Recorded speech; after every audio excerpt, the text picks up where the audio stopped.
The box. "It's got to be a big surprise, you see," said the man. "I want you to bring it to the Hill Park Hotel just when everyone's finishing dinner. 10:30 on the dot, okay? Ask for Mr. Ansell." "That's all right," answered Mick. "I'll be there." "Right then, you've got all the details. Tesco Superstore checkout 24 at 8:50 on Friday. Just say you've come for Mr. Charnwood. They'll give it to you, and don't be late. They shut at 9. "And when do I get paid?" asked Mick. "You'll get 20 quid at the hotel." Mick put down the phone. He was glad that someone had noticed the small advert he'd put in the newsagent's window, offering to do some odd jobs. He needed the pocket money.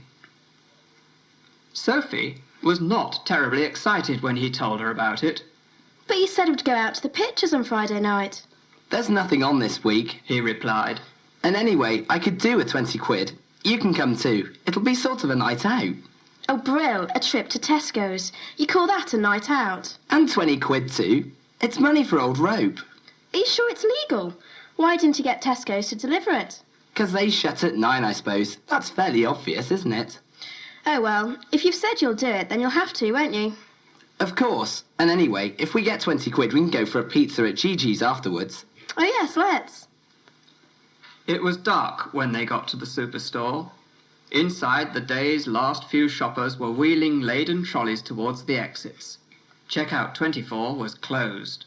"Ask someone where it is," said Sophie. "Keep cool," Mick replied in an irritated tone. "What do I ask?" "Ask where the box is." The girl on checkout 12 had no idea what he was talking about. "I guess we'll just wait here," said Mick. They waited. "Hello," said a voice. Mick and Sophie, who'd been looking into the middle of the shop, turned round.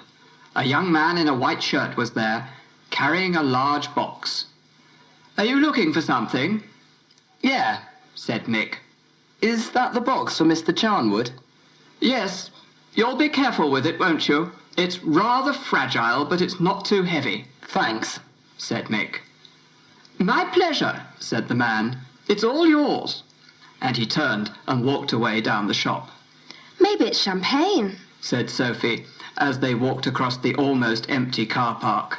"Shall we have a look?"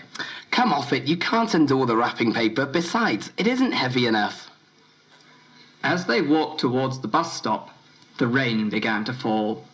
A bus was approaching. "Come on," said Mick. "That may be ours. Let's run." It was not.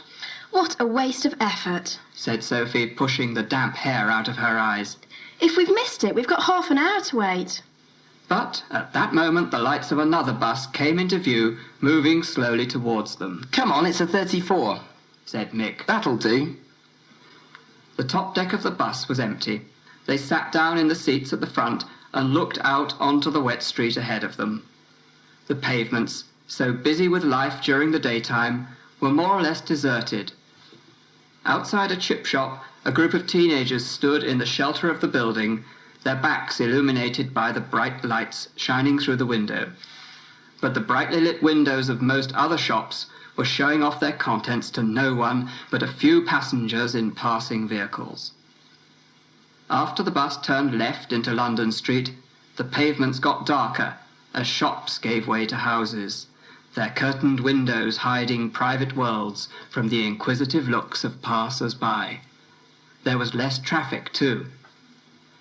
On Parton Hill, the bus got stuck behind a heavy lorry. Then, at Opie's corner, the traffic came to a stop. "Hey, what's going on there, I wonder?" said Mick. In front of them, at least 3 police cars were stopped at the roadside, and another was in the middle of the road. Their flashing blue and red lights lit up a group of people standing in the wet and apparently looking at something on the pavement in front of a shop. "Look, it's a man," said Sophie. "I expect he's drunk," said Mick. "That's the shop where I had my ad." "Get away," answered Sophie. "They don't call out 4 police cars with flashing lights just for a drunk." The raindrops falling on the window made it harder and harder to see what was happening. And instead of trying to look through the window, Sophie looked at it and watched the red, blue and white light break into 1,000 dancing and trickling spots. Eventually the traffic began to move on, and a moment later, Opie's Corner, with its lights and its police cars, had disappeared into the night behind them. Come on, Said Mick. next stop. They got off at the foot of Blendon Road and began walking up the last 100 yards towards the hotel. Oh, this box is heavy. Exclaimed Mick. He must have thought you had a car. Answered Sophie. No, he asked how old I was. We're early, you know. Too bad. What are we supposed to do? Just hang around waiting? I don't know, do I? You made the arrangements. It was indeed just 9:45 as they turned off Blendon Road and through the gates of the Hill Park Hotel. It was an old manor house that had once stood well outside the town, but was now surrounded by suburban streets. It still stood, however, in spacious grounds. Inside the gates, the driveway curved off to the left, through a group of trees. They could see the lights of the hotel in front of them, across the grass, but under the trees it was very dark. Drops of water were falling heavily off the wet branches. I don't like this. Said Sophie. Someone could jump out from behind one of those trees. Oh, get real. Answered Mick. This is a posh hotel. You've been watching too much telly. I don't like it, Mick. I think there's something in that box. Well, of course there is. We've just picked it up at Tesco's. Yeah, I know, but it's all rather suspicious, isn't it? Why couldn't your Mr. Charnwood get the box delivered normally? Well, I suppose he couldn't find any firm that delivers at this time of night. And anyway, what do you think's in the box? £10 of Tesco's value pack ecstasy tabs or what? No, Maybe it's a box of their best Semtex then, for the IRA. Mick. At that moment, a car came in through the gates behind them, its lights sweeping across the green grass as it turned towards them. Then, as it reached them, it braked hard and stopped. One of the doors opened, and a man jumped out. "Police," he said.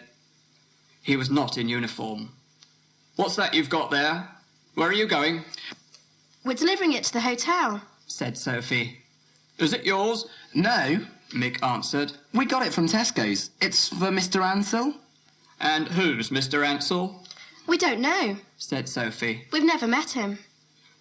"Come on," said the other policeman, a very large man. "Get into the back of the car, you two." What for?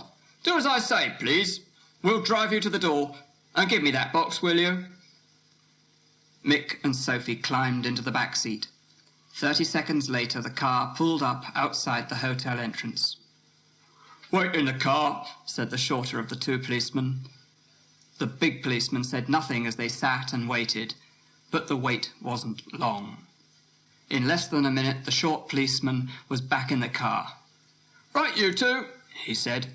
"They don't know anyone by the name of Ansell there, and there's no one with that name at the dinner party, so we'd better go down to the station with this," Oh, blimey. exclaimed Mick. And what about the 20 quid I was going to get? 20 quid? Asked the smaller policeman. Yes, for bringing the box from Tesco's.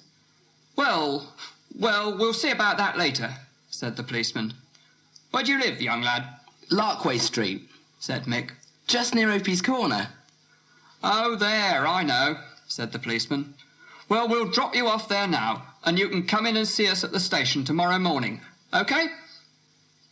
As they approached Opie's Corner, Mick saw that the police cars with their blue flashing lights were still there. At that moment, the car stopped. "We'll set you down here," said the driver. "We've got to get back to the hotel, I've just remembered." "And here's 30 quid, said the other policeman. What's that for? "You'll find out when you come down to the station tomorrow." Which station? "The main one, of course, in the town centre," Oh, well, said Mick as the police car drove off. maybe there was something strange in that box. I told you so. Said Sophie. Anyway, let's go to Gigi's. Next morning, after breakfast, Mick went to the police station. The officer on duty was most interested in his story, especially since no policeman on duty the night before had gone anywhere near the Hill Park Hotel.